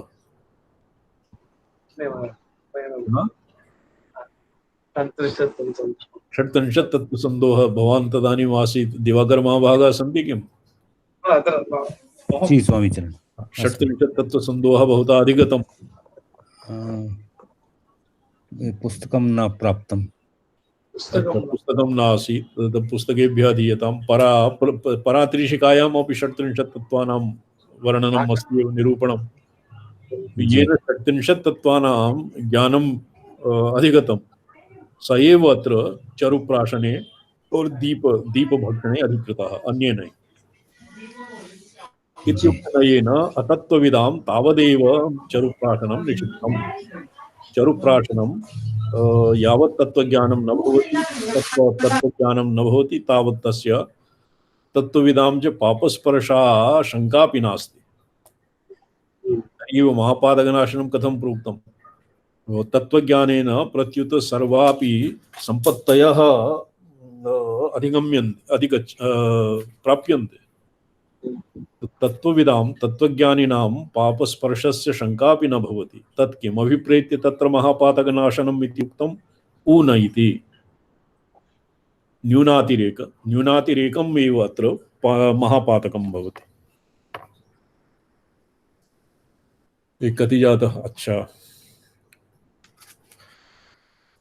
तत् किमभिप्रेत्य इति महापातकनाशनम् उक्तम् इत्याशङ्क्याः ऊन इति तत्रैव पूर्णता निमित्तम् इति कर्तव्यानन्तरम् अपि आह परेयाहनि गुरो कार्यो यागस्तेन विना यतः न विधि पूर्णतां याति कुर्याद् यत्नेन तं ततः येन गुरुस्तुष्येद् तत्तदस्मै निवेदयेत् चक्रचर्यान्तरालेस्य विधिसञ्चार उच्यते।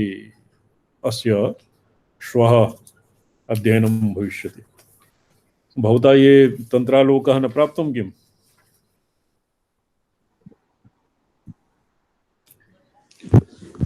न प्राप्तं। भविष्यति। ये कृष्णन् महाभागा भवतां पार्श्वे PDF वर्तते यद्वा गूगल सर्च इत्यस्मिन् वर्तते? मम पार्श्वे पुस्तकं वर्तते, तन्त्रालोकस्य ग्रन्थः वर्तते, पुस्तकम्। श्रोवणम्। ओम गणेश बटुकस्तारति सहाय कामान्विता स्मरारिवरविष्टरा कुसुमबाणबाणैर्युता अनंग कुसुमादिभिः परिवृता च सिद्धैस्त्रिभिः कदम्बवनमध्यगा त्रिपुरसुन्दरी पातु नः। त्रिपुरसुन्दरी पातु नः। भवतां नित्याषोडशी कारणवः नूतनं प्राप्तं?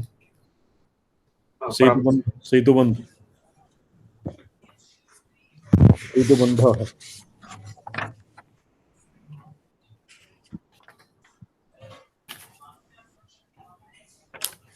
पठ्यतां किमपि सेतुबन्ध इत्यस्मात् पठ्यताम्।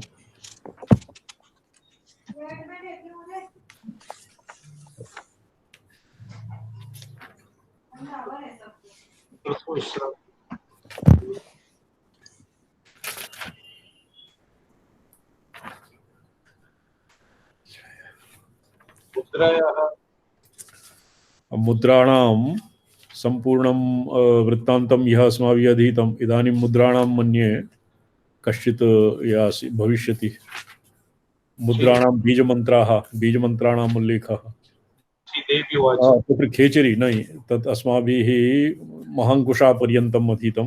महाङ्कुशामुद्रायाम् अनेन विदुषा ये खेचरी मुद्रा ये अन्यथा निरमान्ति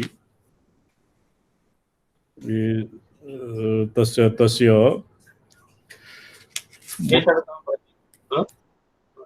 तन्न स्वीकृतं। ज्ञानार्णवमते यद् लिखितं तत् स्वीकृतं। ज्ञानार्णवदृशा खेचरी इत्यादीनां पठ्यतां किमस्ति यः किमधीतम् अस्माभिः। यह कहते मुद्रायां मध्यमांगुल्यो परिवर्त्य क्रमेण तो पार्थिवे स्थानके युक्त्वा सद्य खेचरतां वर्जेत्। शोभनं।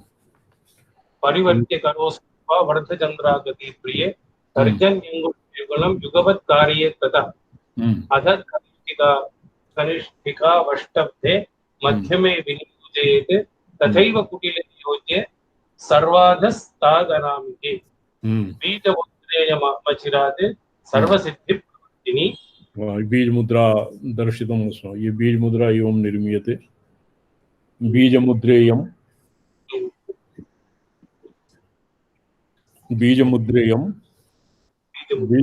बीज मुद्रा जाता यह अधीतम् अस्माभिः। मध्यमे कुटिलाकार स्तर्जन्य परिसंस्थिते अनामिका मध्यमे तथैव कनिष्ठिके सर्वा एकदशयोज्य अंगुष्ठ परिपीडिताः। एषा तु प्रथमा मुद्रा योनि मुद्रे स्थिता। तत्र अतीव सर्वादौ अनेन सर्वादौ त्रिखण्डा इति प्रोक्तं। तत् त्रिखण्डा इति त्रिखण्डा मुद्रा भवति। सर्व त्रिखण्डी मुद्रा सर्वत्रिखण्डा मुद्रा सर्वान्ते स्यात्। तथापि प्रामुख्यात् मुख्यत्वं योनिमुद्रायाः मुख्यत्वं भवति। अतएव योनिमुद्रा प्रथमा मुद्रा इति पदेन निर्दिष्टा। प्रथमा योनिमुद्रा इति प्रोक्तम्। एता मुद्रा महेशानि त्रिपुरायां प्रयोदिताः पूजाकाले प्रयोक्या यत्प्रयोक्ताः। चतुर्थः श्रीदेवी उवाच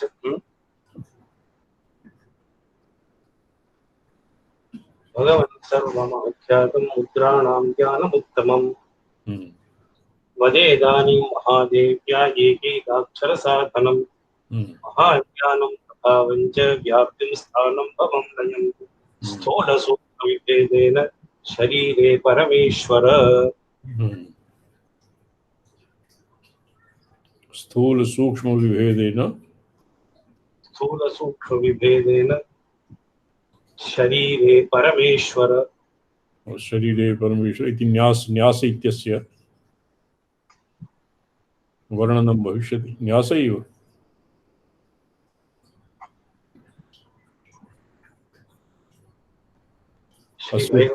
सेतुबन्ध टीका प्राप्तं किम्? नित्याषोडशी कारणवस्य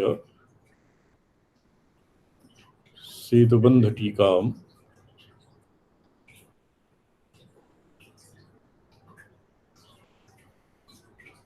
श्लोकः कः वर्तते? कस्मिन्? चतुर्थ विश्रामस्य प्रथमः द्वितीयः। श्रीदेवी उवाच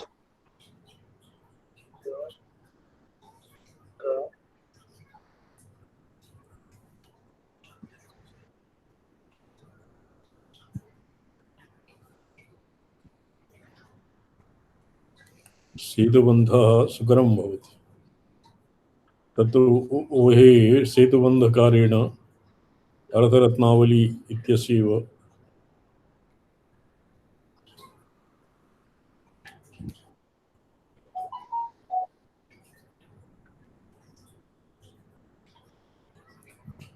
श्लोक प्रथम श्लोक विश्रांत पृष्ठ संख्या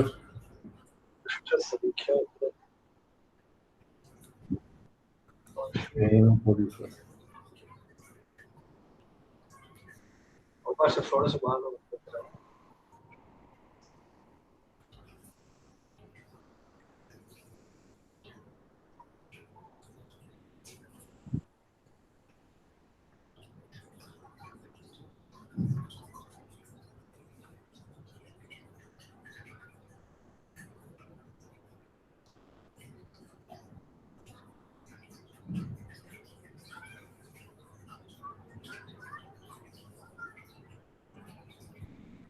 अग्रे पठ्यताम् न्यास विधानम्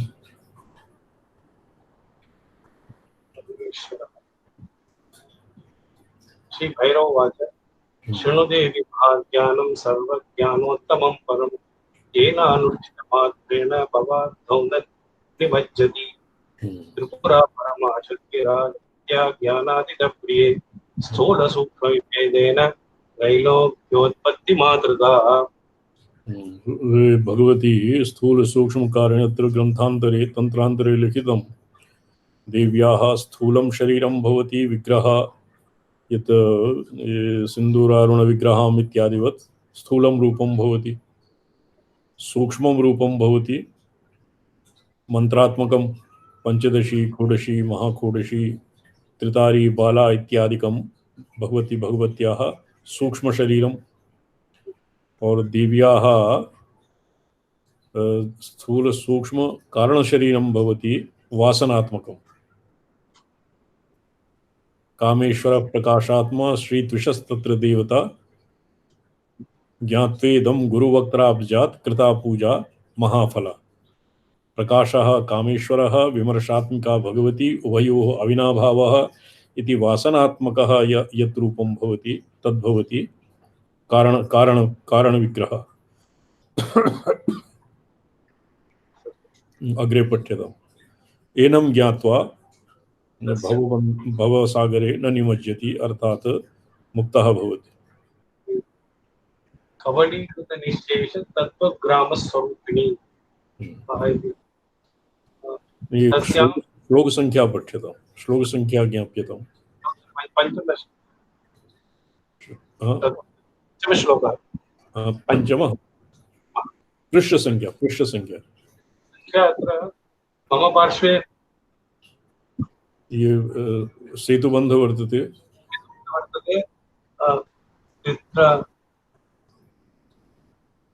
123 that is the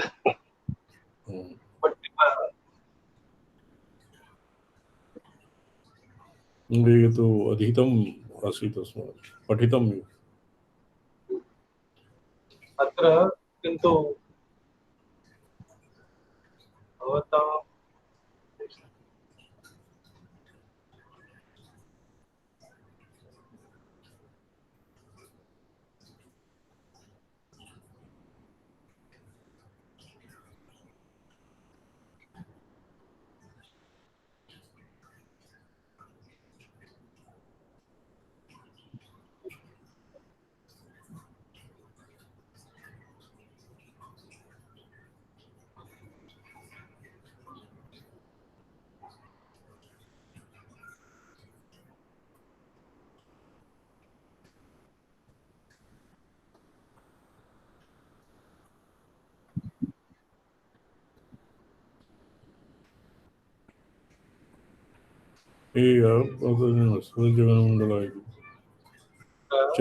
चतुर्थः विश्रामः। It's 6 o'clock. विश्रामः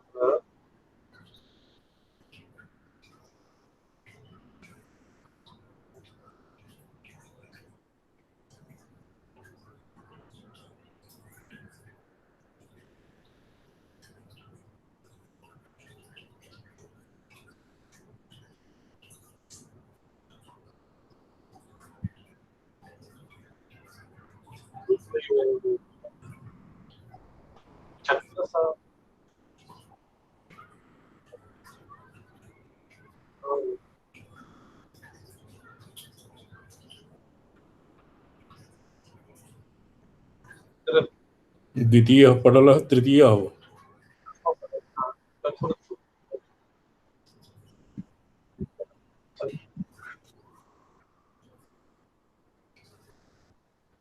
अच्छा, त्रिपुरा मुद्रा सूचिता न प्रकाशिता कथं विरचना इति द्वितीयः आसीत्। तृतीया मुद्रा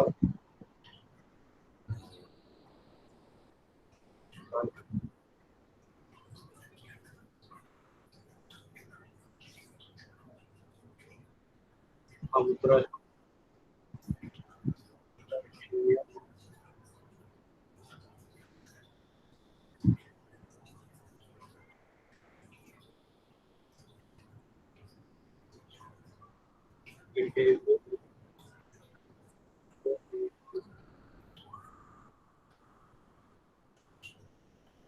श्री पादुका विजयते तराम एवं सार्धाष्टाविंशत्या श्लोकैर्घटितेन तृतीयपटलेन मुद्रास्वरूपं निर्वर्ण्य चक्रसाधने सपरिकरे समाप्ते अवसरप्राप्तं मन्त्रसाधनं विविक्षुः तस्य तस्य विविक्षुः तस्य कूटत्रयात्मकतया तस्य मन्त्रस्य कूटत्रयात्मकतया ततः पूर्वं विशेषणज्ञानविधयो उपस्थितानां विधया उपस्थितानां कूटानां प्रातिस्विकं साधनं वक्तुकामः तेषां साधनविषये तत् स्वरूप निरूपणाय अन्येषु अपि विषयेषु प्रश्नम् अवतारयति द्वाभ्याम्। भगवत्याः मंत्रात्मकः विग्रहः त्रिकूटात्मकः। तो तत्र प्रतिकूटस्य स्वातन्त्र्येण पृथक् पृथक् उपासनां तत्फलं च निरूपणाय तस्य माहात्म्य प्रतिपादनाय विशेषज्ञानविधिः विधया अत्र उपस्थितानां प्रातिस्विकं प्रतिकूटस्य साधनं वक्तुकामः तेषां साधना विषये तत्तत्स्वरूप निरूपणाय अन्येष्वपि विषयेषु प्रथमं प्रश्नम् अवतारयति द्वाभ्याम्। यतो हि सम्पूर्णं विश्वसारी कस्मिन् वामकेश्वरतन्त्रे वामकेश्वरतन्त्रान्तर्गतं भैरवी शिवयोः संवादात्मकः ग्रन्थः बहुवे व्याख्यातं, किन्तु सर्वान्ते भास्कररायेण यत् सेतुबन्धटीका प्रणीता तस्मिन् सर्वेभ्यः आहृत्य और प्रामाणिकतरा सेतुबन्धटीका एव तावत् मन्यते। भगवन् सर्वम् आख्यातं मुद्राणां ज्ञानमुत्तमं वदेदानीं महादेव्या एकैकाक्षर साधनम् एकैक अक्षर महाज्ञानं प्रभावं च व्याप्तिं स्थानं भवं लयं स्थूल सूक्ष्मादि विभेदेन शरीरे परमेश्वरः। स्थूल सूक्ष्म शरीरेण भगवत्या एकैकाक्षर साधनम् एकैकस्य त्रिसॄणां कूटानां वाग्भव कामबीज और शक्तिकूट इत्येतेषु एकैकस्य अक्षरस्य साधनं ब्रूहि इति करणे ल्यूट महादेव्याः श्रीमहाविद्यायाः एकैकस्य अक्षरस्य कूटस्य साधनं सिद्धिप्रकारं ब्रूहि इति भगवती पृच्छति। स्थूल सूक्ष्म इति तत् व्याख्यातमेव।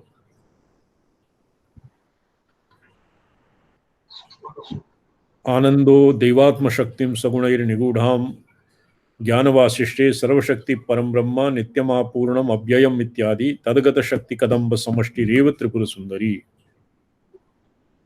देवात्मशक्तिं सगुणैर्निगूढ़ां इत्यादि श्रुतिभिः श्वेताश्वतरश्रुति वर्तते। श्वेताश्वतरश्रुतिः ब्रह्मवादिनः वदन्ति किं कारणं ब्रह्म कुतोऽस्म जात जीवाम केन क्वच संप्रतिष्ठा इत्यादि। ते ध्यान योगानुगतै गता न पश्यन् देवात्मशक्तिं स्वगुणैर्निगूढ़ां देवात्मशक्तिं स्वगुणैर्निगूढ़ां गुणत्रयैः निगूढ़ां अपश्यन् इत्यादि श्रुतिभिः शक्ति शक्तिमतोरभेदात् च देवात्मशक्ति देवशक्तिः आत्मशक्तिम् इति अन्वयः अपि अत्र आगमिक प्रसंगे सुसंगतम्। न ब्रह्मणो निर्धर्मकत्वभङ्गः ननु ब्रह्मा तु निर्धर्मकः सदादि विशिष्टः अपि नास्ति। तो तस्य शक्तिमान् इति कल्पना ब्रह्मणि कथं स्यात्। उक्तं श्रीपद्मपादाचार्यै आनन्दो विषयानुभवो नित्यत्वं चेति सन्ति धर्माः। आनन्दः विषयानुभवः नित्यत्वं च इति धर्माः सन्ति। एकान्ततः निर्धर्मकत्वं ब्रह्मणः नास्ति। धर्मा अपृथक्त्वेपि चैतन्यात् पृथग इव अवभासन्त इति। यतो हि मे धर्मा धर्मी धर्मिणः अभेदभावनम् एव तावत् भवेत्। एतत् चैतन्यात् पृथग् इव अवभासन्त वस्तुतः पृथग् न सन्ति। अतएव तादृश शक्ति विशिष्टमेव परं ब्रह्म इति तांत्रिक सिद्धान्तः। वैदिक पक्षे तु सदादि विशिष्टः ब्रह्म ब्रह्म एव न भवति। यद् सत्यं ज्ञानमनन्तं ब्रह्म तु सद् इति पदं भवति असदादि व्यावर्तनाय, चित् इति जडत्वादि व्यावर्तनाय, आनन्दम् इति दुःखरूपत्वादि व्यावर्तनाय, अनन्तम् इति वा तत्र संकुचितत्वं देशादि परिच्छेद व्यावर्तनाय, परिचिन्नत्व व्यावर्तनाय। वस्तुतः ब्रह्मणि स्वरूप लक्षणया तटस्थ लक्षणया लक्षणा तु केवलं तस्य स्वरूप नामतः एव स्वरूप लक्षण सदादि विशिष्टः वा सत्य यद्वा यतो वा इमानि भूतानि जायन्ते तद् ब्रह्मणा वस्तुतः धर्माणि न सन्ति। अतीव निर्धर्मिकत्वं प्रोक्तं। तांत्रिके तु ब्रह्म और शक्ति विशिष्टस्य ब्रह्म उभयोः अविनाभावः। तेन शक्तिरपि ब्रह्मकूटावो एव निवेशः। अतएव अहं ब्रह्मा ब्रह्मणि वेदितव्ये इति प्रोक्तं। को प्रोक्तं दिवाकर जी?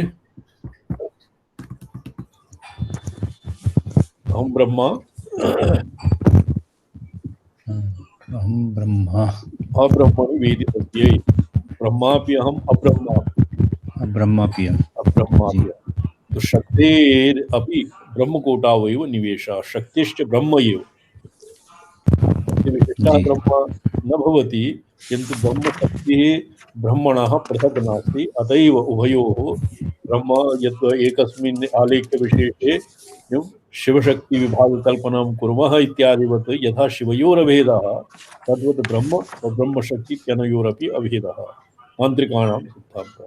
संक्षेपशारीरकेऽपि चित्शक्तिः परमेश्वरस्य विमला चैतन्यमेव उच्यते। परमेश्वरस्य निर्मला चित्शक्तिः चैतन्यमेव। लाञ्छनात् असम्भवात् आन्द्रत्वापादिकायाः अन्नस्थानीयायाः शक्तिरेव सृष्टिजनकत्वम्।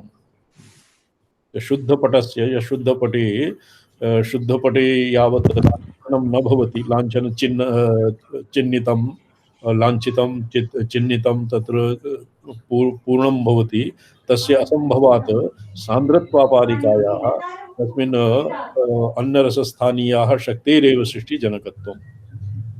शक्तिविशिष्टस्य एव शुद्ध यथा शक्तिपटे लाञ्छनादीनि भवितुं न शक्नुवन्ति। सान्द्रत्वापादिकाया तस्मिन् शुद्धपटले किलं भवति, आदौ माण्ड् स्टार्च् लेपः क्रियते, तदनन्तरं तौ रेखाः निर्मीयन्ते, तदनन्तरं वर्णेन पूर्यन्ते। एवमेव सृष्टिविषयेपि ऊहनीयम्। अन्नरसस्थानीयायाः शक्तिरेव सृष्टिजनकत्वं। परशिवस्तुसाध्यमात्रेणैव कारणत्वं यत्तु कारणतावच्छेदकतायाः पर्याय इव ततश्च शिवनिष्ठा शक्तिरेव सृष्ट्यात्मना परिणमते। शिवेया निष्ठिता सा एव सृष्ट्यात्मना परिणमते। तत्र स्फुरत्तावादः अपि वेदान्तिकदेशिनः स्वीकुर्वन्ति, किन्तु प्रक्रियादशायामेव, सिद्धान्ततः न। तथा तस्मिन् पक्षे विवर्तवादिभिः उद्भावितानि दूषणानि अलगनकानि स्युः। विवर्तवादिभिः यत् यानि लक्षणानि अणुमात्रम् अपि न स्पृशते, अधिष्ठानः अध्यस्तस्य गुणेन अणुमात्रम् अपि न स्पृशति, तदत्र दूषणानि अलगनकानि स्युः।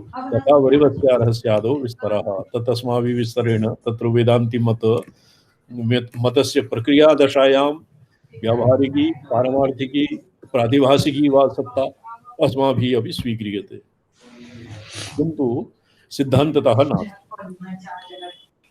यतो हि आगमशास्त्राणि प्रक्रियाशास्त्राणि अतएव अत्र पुरत्तावादादि कमपि वादं स्वीकृत्य